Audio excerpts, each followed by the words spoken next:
guys! Today we'll be recapping a story called The Villain's Daughter-in-Law is Inherently Powerful. Please like the video and subscribe to the channel. It helps us a lot. Enjoy! A bearded man talks to his young master, Caraxus Drivlane, about finding a new daughter-in-law. Caraxus feels annoyed because people keep asking him this ever since Lady Ariadne died. He doesn't want to choose anyone new and decides to leave the position empty. Caraxus thinks the man is only pushing the idea because he wants one of his own girls to become the daughter-in-law. As he feels furious, he tells the nobleman to leave his room. Caraxus isn't dumb, and the way he throws them out?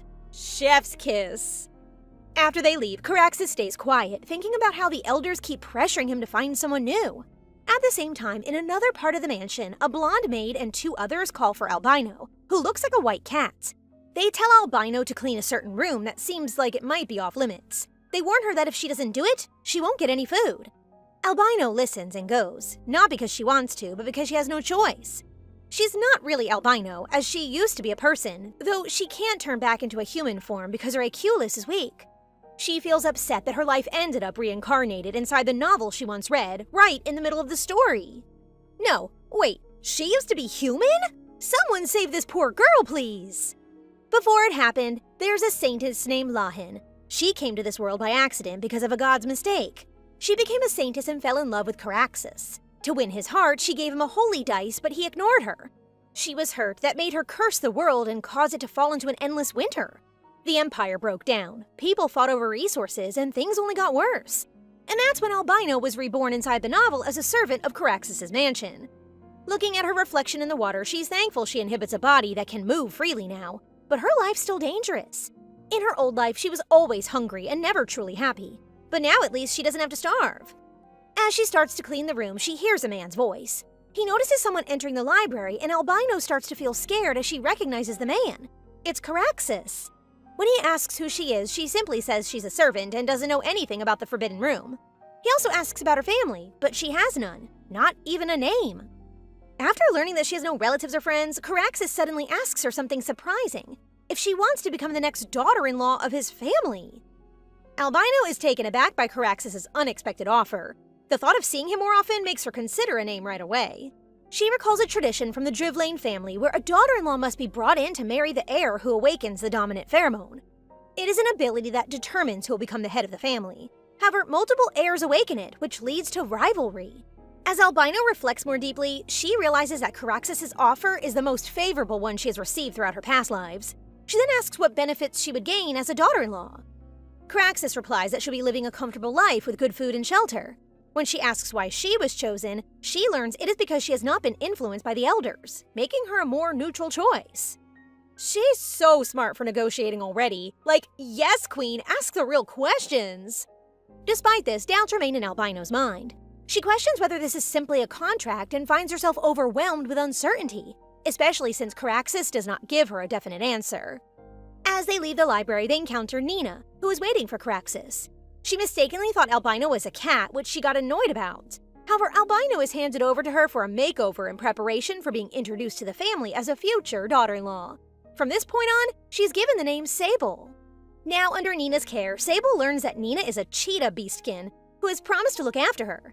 Despite Nina's kind introduction, Sable finds her presence intimidating. When Nina decides to bathe her, Sable tries to stay polite and respectful, thinking she must treat the maid well. During the bath, Sable notices how quiet Nina is and begins to wonder if Nina feels displeased about having to serve an albino like her. Nina senses her sudden change of emotion and tries to lift the mood by playfully tickling her. Afterwards, Nina reassures her with words of admiration, expressing that it is an honor to serve her. Sable is touched by the gesture and becomes more at ease. She feels even more appreciated when she is praised for her intelligence and for being a beastkin who can speak in animal form. This makes her feel seen and respected. Nina continues to express affection, albeit a bit too strongly, by describing Sable's cuteness in a strange and exaggerated way that frightens her. Nina quickly apologizes and reassures her that she means no harm, promising that Sable will have a peaceful rest that night. As Sable settles into bed, she reflects on how exhausting the day has been. She can't remember the last time she rested in such comfort. Still, her mind drifts towards the upcoming family meeting, and she resolves to fulfill the role of the ideal daughter-in-law. She's safe. For once, she's not starving, not hurting, not scared.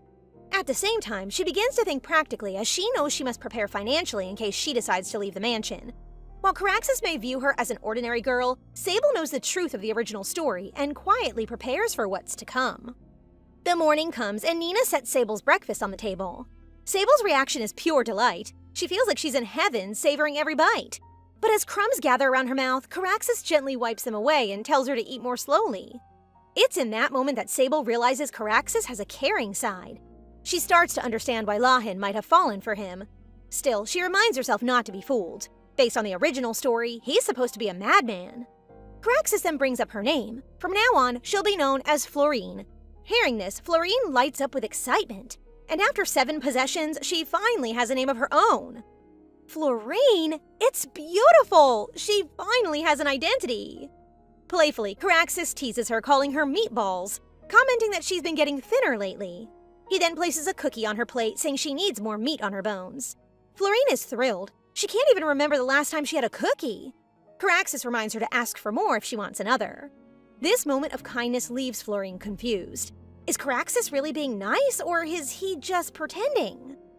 Caraxus then says he has something to tell her while she's eating.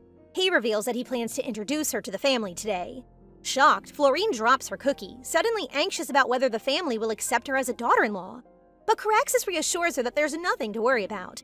His position in the family is higher than the elders. He tells her to get ready once she finishes eating. His calm assurance gives her some comfort. As a gesture of gratitude, she offers a cookie to both Nina and Caraxus, asking them to take care of her during the meeting. In that moment, she fully decides to rely on Caraxus as her support system, even if his words often sound villainous. Before accepting the cookie, Caraxus jokes, asking if it's a bribe. She laughs and denies it, and he accepts. Florine begins to use her head more, her stiff demeanor gradually softening. Later, they meet with the family elders. As absurd comments are hurled her way, Florine's mind goes blank. One of the gentlemen is furious about Caraxus' decision to bring in an albino as a daughter-in-law. They argue that there are better candidates than an albino. But Caraxus calmly retorts that they shouldn't howl since they're not dogs in a kennel. The room falls silent. As Florine listens, she notices that the seats reserved for the family head are still empty. Just then, Raffarin, an owl and the family head's aide, shouts for everyone to quiet down. The head of the family has arrived. Caraxus is still baffled that his father chose an owl as his aide. When the family head enters, he asks about everyone's well-being. While Caraxus remains seated, his father points out that instead of doing nothing, Caraxus should be taking over his sister's responsibilities. Dad's entrance is giving tired but powerful patriarch energy. Noticing Florine, the family head asks Raffarin who she is. Raffarin jokingly says that Caraxus has a strange hobby. He suspects Caraxus is collecting albinos. Caraxus corrects him, saying Florine is his nephew's daughter-in-law. His father then asks to see her, and Florine shyly peeks out from Caraxus' jacket. Seeing her, both Raffarin and Caraxus' father simply smile and prepare to begin the meeting. Florine notices their reactions and silently hopes that it's a sign of better things to come. One of the elderly men expressed his disapproval of Caraxus for bringing an albino woman into the family to become a daughter-in-law, especially without knowing her origin. Caraxus' father exclaims that everyone should settle down since he had not granted anyone to speak. Seriously, how can they judge her just by appearance? The discrimination is unreal. He then questioned Caraxus' seemingly thoughtless decision. In response, Caraxus calmly stated that he had no intention of offering an explanation, which surprised the elders. As the elders continued to speak over one another, criticizing Caraxus' actions, he grew visibly irritated, likening their voices to the howling of dogs. He advised them to moderate their tone, pointing out that such behavior was not suitable in front of a child. He clarified that Florine had no involvement in bribery or political affiliations. Nevertheless, one man argued that only someone with exceptional ability should be placed in such an important role. Another elder, a bearded man, brought up the late Lady Ariadne, blaming her death on Caraxus' past decisions. This mention triggered Caraxus' anger, and he issued a stern warning not to speak of his sister again.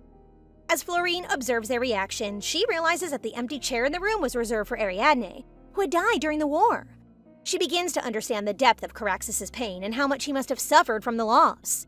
In a surprising turn, Caraxus announced his decision to inherit the title of family heir and questioned the elders about Florine's eligibility to be daughter-in-law. His declaration stunned everyone present. He reminded them that as long as the woman was capable, it should be enough. Since they claimed to prioritize the family's welfare, they should support his choice. Florine noticed how serious Caraxes was to his words. It's not just his statements, but subtle warnings to the elders. She also catches how Caraxes' father watched her silently, and to her surprise, he exclaims on how fond his son seemed to be of her. While Caraxes' father appeared to hesitate in making a decision, Florine took the initiative. She spoke up, expressing her determination to live and eat well as a daughter-in-law. She used the opportunity to assert her capability and propose the purchase of land.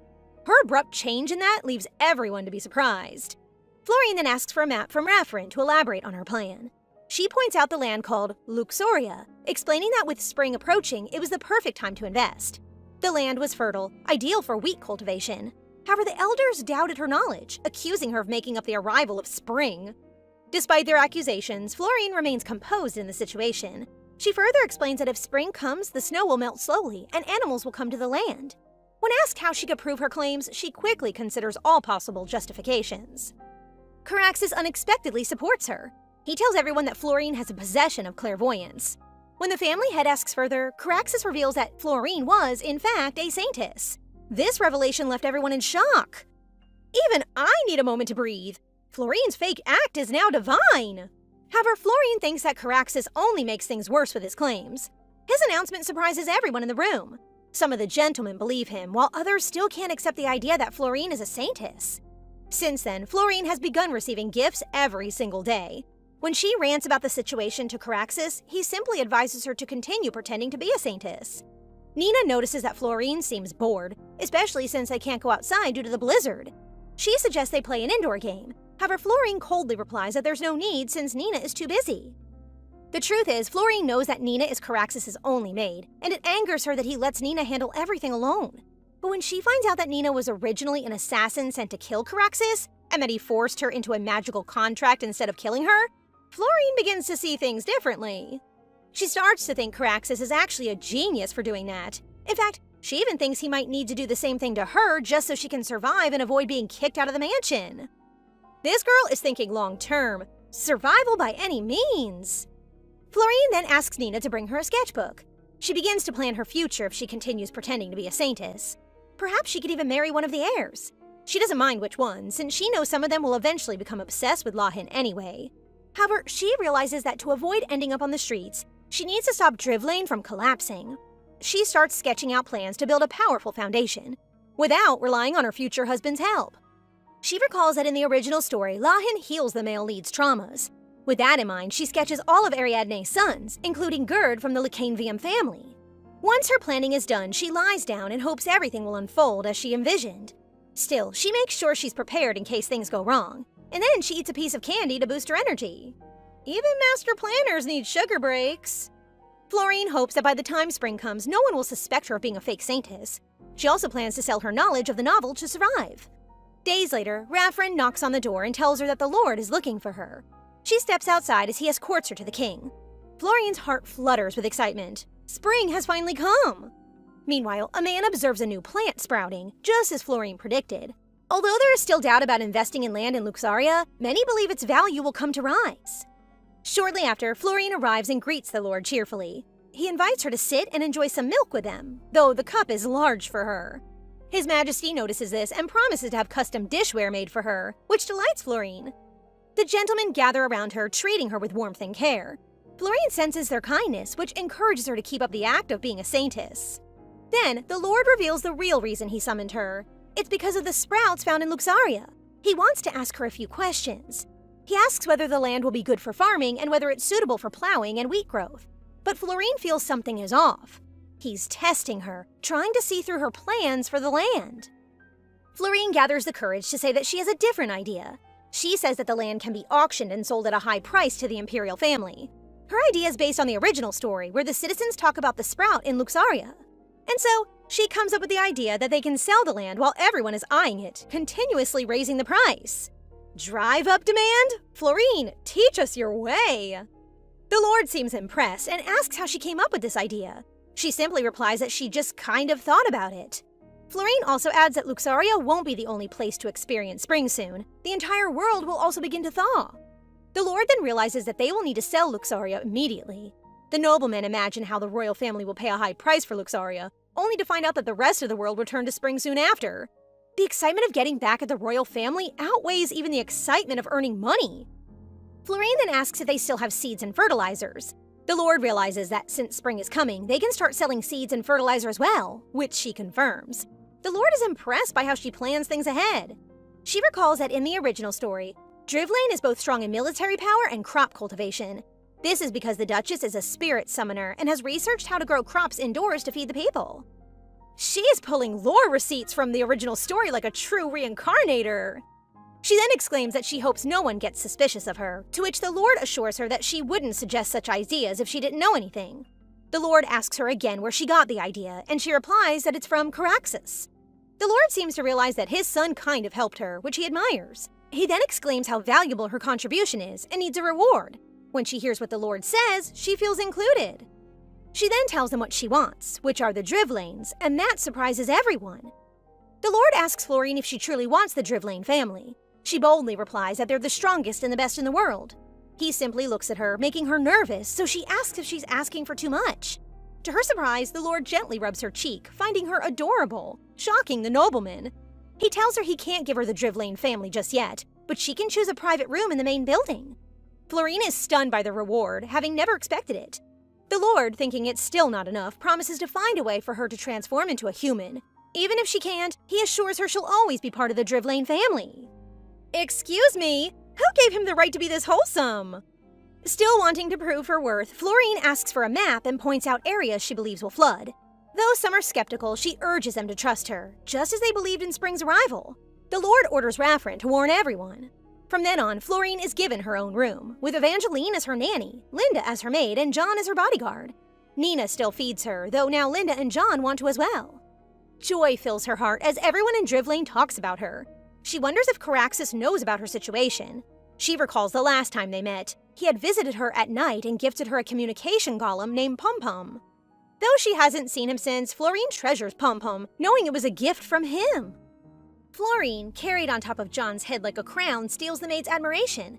As she passes, they praise her for saving them and helping launch a counterattack through her warning. Florine blushes, feeling the admiration as she hears them speak in great appreciation. Days ago, the Holy Empire launched a surprise attack, but thanks to Florine's warning, Drivlane managed to prepare and defend the people. She recalls it proudly. Her heroic act spreads like wildfire, making her popular. Suddenly, a housekeeper interrupts, subtly insulting Florine. But before he finishes, a maid scolds him, warning that it could get him punished. She says Florine the Saint is special. She used too much power to bring spring, explaining why she can't turn human. Florine stays proud and relieved that the rumors spread well because of Grandpa. While eating pudding, Grandpa calls her. He says that he doesn't believe she's the saint. Florine panics, thinking her cover is blown. Playing dumb, she asks what he means. Grandpa simply replies that he doesn't believe in gods, so it doesn't matter whether Florine being a saint is real or not. This then gives Florine instant relief after thinking she's been caught. He adds that since rumors say she's the real saint, he'll spread that the Holy Empire's saint is fake so no one ignores her. Florine is shocked by such a villainous idea, but still feels glad because it puts her on top where no one can look down on her. She thinks nothing can go wrong. When spring arrives, she doesn't have to predict ambushes anymore because of a peace treaty, and as long as she stays sharp, she'll earn recognition. John asks Florine, who's on top of his head, what's wrong. Florine says she's thinking how to praise the head chef. John's appreciation makes her think it raises expectations for her, which she doesn't mind if Caraxes gets pleased if he hears about the rumors. Suddenly, a kitchen commotion draws them in. They find Jeff, the chef who she tries to get close to so she won't be served meager meals when Lahin comes, crying as maids comfort him. Florine calls him, and Jeff stands up, blushing when she thanks him for the pudding. But his smile fades when she asks why he's crying. A maid explains that they found pudding thrown away because many heirs are dissatisfied with meals, hurting Jeff's feelings. Florine becomes disappointed. If one of them is her future husband, none is fit to be heir nor head of the family. From behind, Gerd, the young master who once begged Lahin not to leave, speaks up. Surprised and disappointed, he can't believe the head of the family is serious, let alone about marrying him to an albino beast. Unfazed, Florine recalls his past and bursts into a loud, mocking laugh as the thought of Gerd being just a little kid runs through her head. Gerd becomes furious at Florine for laughing and sharply questions why she's doing it, his voice rising with frustration. John, calm and composed, defends Florine and lightly reprimands Gerd, telling him not to refer to her as that thing. Florine only laughs more, her eyes gleaming with amusement as she looks at Gerd and thinks of how adorable he is, even while pissed off and throwing a fit. But Gerd can't take it. An albino laughing at him? It's too much for his pride. He snaps and lunges, attempting to snatch Florine from John's hand, but he fails as John firmly shields her and urges Gerd to calm down. Gerd, boiling with rage, throws a full-on tantrum. Then suddenly, mid-rant, he shocks even himself by praising Florine, saying that at least she has a family and noble blood. Florine bursts into laughter again, amused by how he's using Pom-Pom's proper, refined speech filter. Turns out Caraxes has placed his magic filter on it. Still fuming, Gerd continues expressing his annoyance, grumbling about how awful the room and the food already are, which Florine hears. It clicks in her mind. He must be the one who threw the pudding. Without hesitation, she immediately confronts him. Gerd proudly admits it and boldly tells her she doesn't scare him one bit. Florine, unbothered, blatantly insults him by saying that he's a bad person, unfit to be an heir. At this point, Gerd is utterly enraged. He threatens Florine, declaring that he'll make her beg for his love and lock her away when they're married. This makes her recall a chilling thought, how Gerd never wanted to be like his father, who locked up many concubines in a tower where they beg for mercy. John, now fed up, tells Gerd that he's reporting him to the head of the family. As Gerd complains, Florine mockingly asks how sure he is that she'll even marry him when there are other candidates. Her words throw him off guard, and he tries to suppress his frustration. Florine then commands John to just get going and leave Gerd behind. But as they walk away, Gerd, humiliated and burning inside, can't stand it anymore. He hurls a blue crystal ball which transforms into a powerful eagle that swoops down and snatches Florine. John is in disbelief. Gerd has used the spirit of the wind, one of the protective spirits bestowed by the royal family against Florine. Even after John tries to stop him, Gerd refuses to give in. So John, fulfilling his duty to protect Florine, forcefully banishes the spirit. He draws his sword and points it straight at Gerd. Gerd acts fearless, posturing with pride, but eventually lets go of Florine. John catches her quickly, but little do they know, Florine has had enough. Burning with rage, she jumps right out of John's arms towards Gerd and bites his right ear. Gerd pulls Florine by the tail, but she just won't let go. John steps in to stop the fight, making more noise. People start to notice, but they won't listen. A new voice commands them to stop. They do, not because they want to, but because they're curious. It's Raffrin. He orders them to follow him, and they do.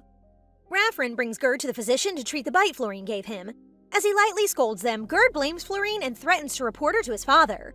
The physician assures Raffrin that both are fine and there's nothing serious. Relieved, he asks for a moment alone to talk to the two. Turning serious, Raffrin asks what happened. John tries to explain, but Raffrin wants to hear it directly from Gerd and Florine. Florine fears Gerd will play the victim and bring trouble to John and the cooks. She plans to steer things her way, but Gerd speaks first. He refuses to report to Raffrin, saying only that the family head should hear it. He's confident that he can interrupt the family head's schedule just because they're blood-related. Getting nowhere, Raffrin turns to Florine. Seeing her pitiful face, he speaks gently but firmly, saying cruelty isn't strength, and reason is what makes us human. Florine explains that Gerd threw the pudding. Raffrin doesn't understand and asks for more context, but Florine can't explain yet. She tries to find the right words, but Pom-Pom steps in and tells Raffrin what Florine struggles to say, that Gerd threw the pudding the chef worked so hard to make. Florine adds that there are even witnesses. Pom-Pom plays an audio recording of Gerd admitting it, including the part where he threatens to lock Florine away once married. Not knowing Pom-Pom had that function on, Florine is stunned. Raffrin shows disappointment, and Gerd insists the evidence is fake. John steps in, testifying it's real and that he's a witness. Florine feels relieved. The situation's turning in her favor. Pom-Pom continues, revealing that Gerd used the spirit of the wind to attack Florine. Shocked, Raffrin asks if it's true. Gerd, teary and angry, says it wasn't an attack, but just a lesson because she laughed first. He frustratingly asks why it's only him being scolded. Raffrin explains how using a royal spirit can spark conflict between Lacamvium and Drivlane, but Gerd still doesn't relent. He insists punishing an albino who mocks royalty isn't wrong. Everyone is caught off guard when Grandfather walks in with Caraxes. Caraxes asks his father how he'd handle it. Florine then realizes they've heard everything. This is her moment. Before she speaks, Gerd calls Grandfather's attention, showing him his bitten ear. Florine doesn't think twice and rushes over, calling out to Grandfather, who picks her up and asks if she's hurt. She says she is, with pleading eyes, and hugs him before explaining, as if scheming something. After the hug, she points out the blood on his collar, concern all over her face. But deep inside, she's proud that her cunning mind is one step ahead. Florine acts concerned, telling Grandpa not to get sick so Drivlane won't either. He finds her sweet and quickly reassures her, explaining that it's not his blood, then snuggles her. Gerd warns Grandfather not to fall for her tricks, but Grandfather refuses to tolerate his misbehavior. He orders Gerd to stay in the successor's quarters until he reflects. Gerd can't accept it and threatens that if his father, the king of Lacanvium, finds out he got hurt, he won't sit idly by. Grandfather ignores him and cuts him off, declaring that if he disobeys him again, he'll be sent back to Lacanvium. Caraxus steps in and offers to take Florine. She goes with him and they both say goodbye. Caraxus uses magic to bring Florine to her room. She questions it, saying she could have walked.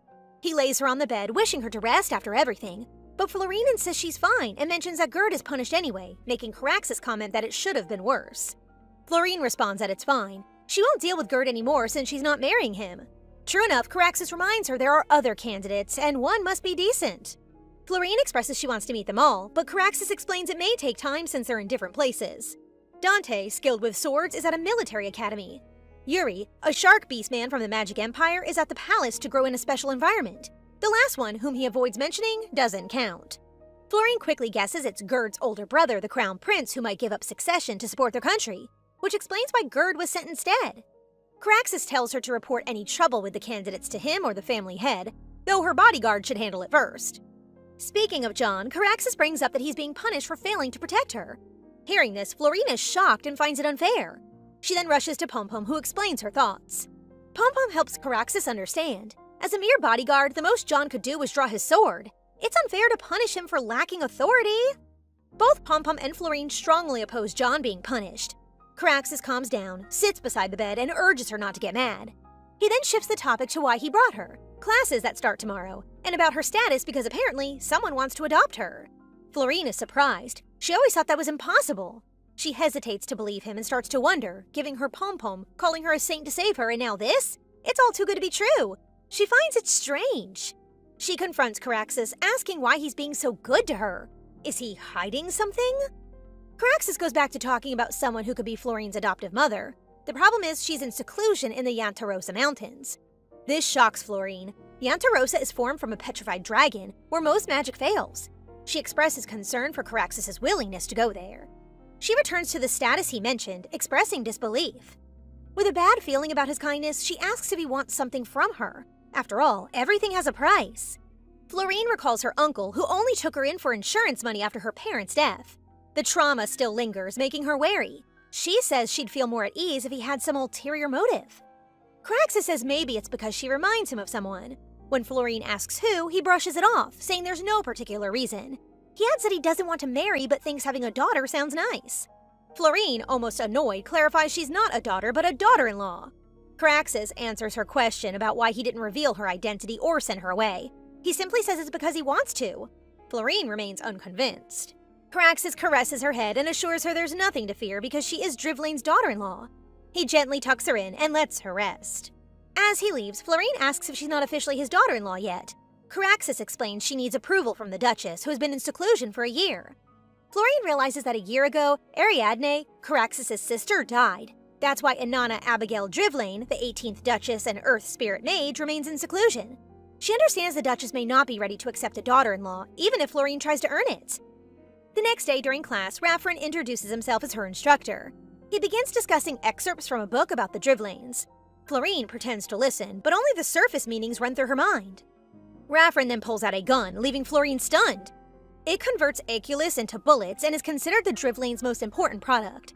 He says she'll learn to use it later, which surprises her even more. Florine finds it cool, but Raffrin pulls her back from excitement by saying they need to confirm her age first. Since she can't have a real gun yet, he shows her an old-style bullet for experience. Florine asks a question. If spring means the war is over, won't weapon sales drop? How will the Drivlanes survive? Raffrin says guns are not just for war, but also for protection. The Drivlanes envision a future where nobles train with guns instead of swords. For the final lesson, Raffrin says they will study the family tree, meaning her husband candidates. But she only needs to remember the 3 who can enter the main house. Then he reveals one problem that leaves Florine completely stunned. Gerd is the most likely husband candidate! Florine expresses her dislike at what Raffrin says, but he tells her to craft a scheme if she wants Gerd out of the running. He adds it's best to eliminate him before he acts out of pride and causes trouble, knowing how proud he is as a prince. Florine asks what happens if they can't do it. Raffrin, startling her with a joke about poisoning Gerd's meal, assures her Gerd won't act until Caraxus is away. Florine suddenly remembers her talk with Caraxus and realizes he's not here now. Worried, she fears those wary of Caraxus might make a move. She wonders how she'll survive until Caraxus returns, especially with Keith gone too. Raffrin assures her he'll help since he's there as her tutor anyway. He explains that their Magrocracy and the Kingdom of Ligvanium have long been allies. Ligvanium supplies military support and helps keep the Holy Empire in check so that the alliance is preserved. He adds that Gerd can't be stripped of his status easily, and since he's actually capable, he might win the selection. Hearing this, Florine becomes convinced Gerd will do something to her. Seeing her fear and hatred toward Gerd, Raffrin tells her there's one way to remove him: earn great merit by accomplishing something so impressive and gain the right to choose, granted by the head of the house. Florine expresses her interest and determination to do so. She says she'll do her best. She then asks if anyone has ever rebelled after losing the position. What if Gerd doesn't accept the outcome? Raffrin explains that those who fail become border dukes. They rarely resist, as their children still have a chance to become successors themselves. Even if some try to take power by force, mediators handle conflict, so there's nothing to worry about. Raffrin continues, explaining how everyone respects the founding head's will to have the strongest male lead House Drivlane through fierce competition. But what happens if a daughter who's stronger than all the males is born? Raffrin reiterates that only males can become the head, but one broke the rule, Ariadne. Her talent was so exceptional that all the other candidates withdrew, even though one should have been chosen as the next heir. As Florine admires Ariadne, Raffrin gets ready to leave. Before he can, Florine offers him her favorite caramel candy as thanks. Knowing it's her favorite, Raffrin understands it's special and says he'll treasure it. After he leaves, Florine returns to her desk to draft a successor management plan. In order to do this, she first needs to understand the family tree. As she reviews it, she sees that Caraxes has no one listed under his name, likely because of his vow of chastity. When she further navigates Ariadne's line, she sees Dante, Yuri, and one unfamiliar name that catches her attention: Ian. While being carried in Evangeline's arms on the way to the Duchess's room, Florine grows nervous, asking herself why the Grand Madam suddenly summoned her. She worries that the Grand Madam might not like her, but Evangeline gently calms her, saying she probably just wants to say hello and that Florine looks lovely dressed up. When they arrive, a servant gives them a few reminders before letting them in. The Duchess is not in good health and must not be made upset in any way. Florine is in awe as she steps inside. The Duchess's chamber is elegant and extravagant, yet despite it being her first time there, it feels strangely familiar. The servant introduces Florine to the Duchess. She greets her nervously, but the Duchess turns to her, kindly telling her to drop the formality and simply call her Inanna. Inanna explains that she's been curious about what kind of child Florine is, and would have met her sooner if she hadn't lost consciousness yesterday. Florine expresses concern, but Inanna assures her that she's fine and invites her to come closer. Seeing her warmth, Florine starts to feel at ease. Inanna then acknowledges Evangeline and greets her warmly. Florine learns Evangeline used to be Ariadne's nanny, as Inanna fondly recalls those days. Inanna guesses that Evangeline now looks after Florine, and asks if she knows why the Duke placed her by Florine's side. She reveals that because Evangeline remained loyal to Ariadne even after she became acting head, the Duke entrusted Florine with the faction that once supported her. This confirms Florine's suspicion that there are indeed multiple factions within the Drivlane family. Florine bows her head, honored to be supported by those Ariadne trusted. Inanna smiles and gently pushes a plate of cookies toward her, complimenting her for catching the meaning so quickly. Inanna then asks where Caraxes found her, but Florine only replies that it's probably best left unknown. Inanna nods, then brings up how frustrating it must be for her not to transform into human form. When Florine says she can't feel a culus, Inanna explains that it exists throughout the world and that Florine will eventually be able to take human form by learning to gather it from the air. Though it'll be more difficult as an albino. She even offers to find her a teacher. As Florine looks into Inanna's face, her eyes fill with empathy and admiration. Despite all the pain from losing her child, Inanna remains kind. Florine feels as though she's known her forever, when suddenly a memory flashes before her eyes. She sees two women with vague faces speaking. She gasps, dropping her cookie. The memories keep coming. One woman says goodbye to her mother before leaving for war. The mother pleads with her to return and spend time with her after. And then another scene flashes, the long-haired woman crying hysterically as she calls for her child, begging to take her too. Then it hits her. This is the very room where she first possessed a body. Florine is struck with disbelief, wondering how she saw it all with her own eyes. All at once, she collapses on the table. As she pants, weak and dazed, more memories flood in. A man and a woman's visages appear, spiking her curiosity to the limit. The scene shows Ariadne and Caraxes being pleased with the video stone they had created for their parents, thinking that their parents, especially their mom, would be surprised when they see it. She then suggests that leaving the dice behind would also be a good idea, but Caraxes feels otherwise. He states that it would be helpful for her, especially if she were to be injured in the future. Hearing this, Ariadne insists, saying that using untested items such as the dice would be foolish. He then attempts to convince her that many people have already used it, and claims that it amplified a coolest by up to 10 times. Unfortunately, it's all futile because Ariadne says the uncertainty is too much of a risk, not knowing whether the cost would be her very own life. She adds that after searching for the dice for such a long time and only acquiring 3, even with Rahil's help, it would be a waste to bring them with her into battle, not to mention that the Empire is also after them. Convinced, Caraxes asks where they would even hide it, to which she responds that it has to be somewhere their mother would eventually find, but also somewhere she wouldn't discard. She then decides that the suitable place to hide the dice was in the secret compartment of their dad's vanity table. This surprises Caraxes because even he didn't know about such a place. But it was to be expected because Ariadne had made it without anyone knowing. He then tells her that she shouldn't feel so self-assured, and with that, she asks him if he could promise never to let their mother know about the video stone until she finds it herself. At present, Florine wakes up to be greeted by a concerned Inanna and Evangeline. She's lying on Inanna's bed after she suddenly collapses, and despite the doctor assuring Evangeline and Inanna that Florine is okay, they can't help but still feel worried. Florine quickly decides to guide Inanna toward the location of the video stone by pointing toward the vanity, claiming that it's sparkling. She then rummages through the vanity's drawers, and shortly after, the video stone falls out, surprising Evangeline and Inanna. Though Florine is a bit disappointed because she didn't find the dice that she thinks will help her transform into a human. After a moment of pondering what the video stone could be, Inanna realizes that the only person who would do this is none other than her dear Ariadne. As this realization dawns on her, she begins to weep until her knees give out. In the video stone, the first words Ariadne utters are Mom and Dad, noting that she has never called them that before. She goes on to say that she never really got the chance to tell them that she loves them, which is why she's going to say it through the video. She proceeds to acknowledge that both Caraxes and she were born into difficult circumstances, which is why they've been given such overwhelming love. But because she is a Drivlane, the best she can do is go to war and fight against their enemies.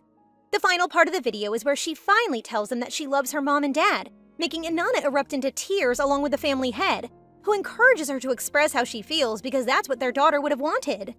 He then expresses his gratitude toward Florine for finding such a precious gift, suspecting that she probably has some kind of talent for magic because she found it in such an unexpected way. He then asks if she has any wishes that she wants to be granted, but she decides to put this on hold as she explains that she needs to put more thought into it before she can answer.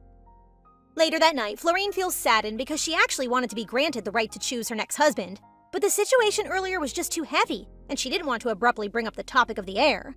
She then goes off on her own train of thought, wishing that she had a family who would mourn her death. But this is short-lived because she knows that how she's being treated right now is already more than she deserves. Now Florine is even more determined to survive until the very end. The following day, Raffrin discusses the life-threatening lengths the albinos have to go through in order to attain humanization, noting that this is what the elders want Florine to experience, which appalls her. Raffrin explains that the elders suggested that Florine be put in the leopard's cage, but the family had intervened, stating that it would be preposterous to put such a precious child in such an environment. Florine is relieved upon hearing this news, but Raffrin adds that Inanna still wishes for her to learn how to sense Aculus. With that, he'll be setting up a schedule for her training. He will also find a suitable teacher who will teach her all the necessary skills. Shortly after, Raffrin goes into an awkward pause, confusing Florine since only the two of them are present. Well, aside from the communication robot Pom-Pom. He then tells her that there is currently a problem with the classroom, so he is postponing the classes. Raffrin then asks if he can borrow Pom-Pom for a bit. She hands it over to him as long as he promises to return it afterward, to which he agrees. After Florine waves them goodbye, Raffrin confronts Pom-Pom, asking why he sat in on Florine's classes. It is then revealed that Caraxes is actually monitoring the class via video call. He responds that he wants to see their future daughter-in-law as soon as possible. Raffrin chastises him, saying he shouldn't be reckless, like blowing up the whole mountain range or burning down the forest. Caraxes replies that such actions would prompt Lord Idaho to come out and beat him up, to which Raffrin responds that if that happens, he'll tell Florine about his antics. Not wanting that to happen, Caraxes decides to draw a magic circle summoning all the snow leopards, to which Raffrin doesn't care about as long as it's resolved peacefully. After the line cuts, Caraxes asks for Lord Idaho to come out. The reason Caraxes is here in the first place is that he needs the influence of someone like Idaho to support Florine so that no one would dare to underestimate her. Idaho then reveals himself as a snow leopard, slowly and menacingly approaching Caraxes. Caraxes asks him to come out and return to the mansion, the place where the child that Ariadne left behind resides. Meanwhile, at the mansion, the maids are once again talking about Florine's most recent achievement. She found the gift Ariadne hid and gave it to the head of the family. They note that although she hasn't been here long, she has already done so much. Of course, it's not only them. Most of the servants in the household feel as though she's really a big deal. The saint. Some even claim that ever since she came to the household, the house has become livelier than ever, going as far to say she's their savior. Right now, Florine is busy dressing up with the help of Linda for the upcoming welcoming party. Linda then presents a mirror for Florine to see how she looks, greatly amusing her. Florine is fascinated by her look, especially with how much effort Linda put into dressing her up. She then expresses her appreciation to Linda, who responds by stating that it's only natural because today is all about Florine. She then sighs in exhaustion. All that dress-up has drained her. Linda laughs this off, saying that Florine worked hard. She then suggests that Florine should go for a walk with John since there's still time before the banquet begins. Hearing this, Florine is relieved. She needs some fresh air, especially after the taxing process of changing from dress to dress. Linda promptly leaves after asking Florine to sit tight while she prepares for their walk later. Though she's tired, Florine can't help but feel nervous because this banquet is dedicated solely to her. Of course, she would be nervous. She never imagined experiencing something like this to begin with. Yes, she's nervous, but at the same time, she's also excited. Meanwhile, Gerd is disgruntled by the fuss the household is making just because of that little albino. He doesn't understand what's so special about her, even going as far as throwing her a banquet. He then remembers the disrespect he felt when Florine ignored him. He, of all people, a prince. He throws a tantrum, claiming that his swordsmanship is far superior to that of any other candidate, and that he even went as far as dropping out of night school just to take over the Drivling family. He is beyond pissed that a creature such as that lowly albino from who knows where is tarnishing his image, making the other candidates to ignore him. He asks a mysterious cloaked man if he deserves such cruelty, to which, like any loyal lackey, the man disagrees, stating that people who wronged Gerd should not be forgiven. He then follows it up by asking whether they should push through with the plan. Gerd replies without hesitation that they should, indeed, push through with the plan. He then asks if all the secret preparations have been done smoothly, to which the man reassures him, claiming that no evidence was left behind. The man explains that he came discreetly immediately after Gerd sent the letter to his mother, the queen, leaving him reassured. Upon the execution of the plan, which involves blowing up the household, Gerd is planned to become one of the victims, preventing any suspicion to befall him. But then again, that's just a facade because before the bomb even detonates, he's going to leave the mansion and head somewhere crowded so there are witnesses of him being one of the victims. He then expresses hope that the plan will go smoothly, and just as Gerd leaves, the two exchange their political chants. For Lycanvium. Meanwhile, Florine, resting comfortably on John's cloak, is roaming outside and is being greeted with attention from all the other knights. Some of John's colleagues even come up to them, expressing their jealousy for John having come so far. They then tell Florine that if John ever does something bad, she should call on them immediately so they can punish him. But Florine shyly turns them down, saying that John is already doing a great job, leaving John's colleagues disappointed. Upon leaving, words of bitterness can still be heard as John and Florine walk away. This prompts Florine to ask if she's really as pretty as the others make it out to be. She knows it might be a strange thing to ask, but she can't wrap her head around the fact that many ferocious beastmen are praising an albino like her. Without delay, John passionately affirms that everyone is saying that Florine truly is adorable. But she is still doubtful, stating that she can't even transform into a human. John then explains that it's completely understandable and normal. It just so happens that adult beastmen find her adorable, and the ones who discriminate against her are the ones being weird. Florine then realizes that the beastmen in this world are probably not that different from the humans in her previous world, where humans usually find babies adorable. John then adds that a child's difficulty in transforming into a human is completely normal as well. It just so happens that they're surrounded by the talented Drivlanes who find it easy to do so. And what usually happens to normal beastmen is that they have to put in a lot of effort to humanize themselves when they're young so that it becomes easier when they become adults. Of course, there are exceptions, especially for families that produce dominant alphas, but they're rare. Upon hearing this, Florine is relieved, and it hits her. What normal kid would be able to do everything at such a young age? She then expresses her gratitude to John for explaining and reassuring her. Reassured, she thinks that as long as she doesn't push herself too hard and goes at her own pace, she will eventually learn how to humanize. Shortly, they hear a commotion in the woods. The two promptly go after the sound, revealing a bunch of kids running away from the so-called monster. John then chastises the little kids, reminding them that there's going to be a banquet and yet they're out here messing around. This is a new sight for Florine. She's never seen John like this. She then notices a red-haired boy sitting and looking defeated by a tree. Florine quickly jumps down and runs over to the boy, asking if he's okay. And upon closer look, she's left stunned by the dashing beauty of this boy. There's an awkward atmosphere between the two as Florine continues to admire the boy silently. John then breaks the ice by asking the boy, whose name is Ian, if he's being bullied again. Upon hearing the name, Florine is left shocked because she remembers that he's Ariadne's first child. John and Florine suggest that Ian should go to the infirmary, offering to escort them there, but he rudely turns down the offer as his ears and tail pop up. She wonders if it's because of his injury that he isn't able to transform properly. Florine then clings to him vehemently, wanting him to go to the infirmary.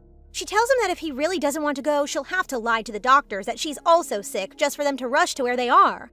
After seeing his name as one of Ariadne's descendants, Florine racks her mind to remember anything about him in the original story, but nothing comes to mind at all. Despite all the heirs becoming alphas, he didn't become one of the male leads, nor was he in the picture at all. Seeing this unfold now, she never expected that he would go through so much torment despite being a biological son. Ian attempts to push her away, but she insists on staying close to him, asking if he's going to attend the banquet. She then offers to smack the kids who bullied him earlier, but sadly, Ian isn't used to this amount of kindness, so he can't help but stare at her. Shortly after, a man appears out of nowhere, accusing Ian of causing another violent act. Of course, this doesn't amuse Florine at all. The man continues to berate Ian, even prohibiting him from attending the banquet as punishment. This greatly upsets Florine, prompting John to explain that the man is Weasel, the etiquette instructor for the candidates. Florine finds it absurd that an etiquette instructor would go this far, and judging by Ian's reaction, this isn't the first time either. She then confronts Weasel, asking why he didn't even bother to greet her. John coughs, signaling him to greet Florine, but instead he greets John first. After realizing Florine is with him, he promptly introduces himself, of course, with no remorse. Florine uses Pom Pom to express her dissatisfaction with his behavior, but Weasel tries to justify his actions towards Ian because he's apparently the son of the enemy nation. She then asks him, even if Ian is half driveling, does he think that his worth is less? This agitates Weasel, and he apologizes profusely. Upset, she orders Ian to explain what really happened, but this is met only with his silence. She understands, though. She was like him before. She then orders Weasel to come speak with her later because of his attitude. She continues, declaring that Ian is not an ordinary candidate and that according to her prophecy, he is destined to become an alpha. Weasel laughs in Florine's face, thinking she must be joking. If what she's saying is true, then Ian should already be showing potential by now, but still, he is a mess and incapable. This is the first time Weasel is meeting Florine, and he already despises her. Despite wanting to shut her up, he must pretend to respect her. On top of that, John is behind him. He can't do anything against John, so he'll just have to act polite. He also doesn't think Florine backing Ian up will last long. After Weasel leaves, Ian tells her that he didn't need her help. Of course, Florine doesn't appreciate his response, but she understands him so much that it can't be helped. She then encourages him, saying that she truly believes he'll become an alpha. John then backs this up, stating that Ian has a way of handling Primavera energy, meaning he has talent. But Ian still doesn't believe this, stating that if he is indeed talented, then why wasn't he accepted into the military academy? After much convincing, Florine really can't say anything else aside from pointing out that at least Ian made a friend, her. She then asks for a hug from Ian, who is obviously reluctant. Suddenly, Florine smells gunpowder, similar to what she smelled in class. Ian wonders why she suddenly went silent, which prompts her to remember the time when an accident occurred in the original story. Gerd and Lahim were on a date, and the latter expressed her sentiments toward the boy who fell victim to the accident, and that boy was Ian. It also revealed that Gerd is the one responsible for blowing up the heir's wing. She realizes that it is at this very moment in the story that Gerd will blow up the heir's wing and Ian will get caught in it. Though she wants to inform the family head immediately, if she does, she won't be able to find the culprit. She then decides that they'll have to catch the culprit. Meanwhile, Gerd is upset that the banquet is going to be held in the heir's wing as well. His plan is slowly falling apart when all he wanted was for Florine to get kicked out. Gerd then asks a mysterious man to recover all the bombs immediately before anyone finds out. Shortly after, as the man is retrieving the bombs, Florine and John arrive. The man is frantically explaining to Florine what he's doing, but it ends up with her only toying with him. She pretends that she doesn't know what he's hiding is a bomb, but then the realization hits him that she's known all along. Aside from the troublesome predicament he's in for being found out, he's worried that if he wastes any more time, everybody in the building will surely die. As a result, this won't just be a massive accident, rather, it could potentially result in Lycanvium's ruin. As he sprints to escape, he is blocked by Inanna and 2 animal guards. She then orders the animals to arrest the mysterious man for trying to cause trouble. A little while later, Florine is resting comfortably in Inanna's lap. Inanna praises her for figuring out that there were bombs just by smelling gunpowder on the floor. Well, for her, it isn't that special because she already knew it from the books.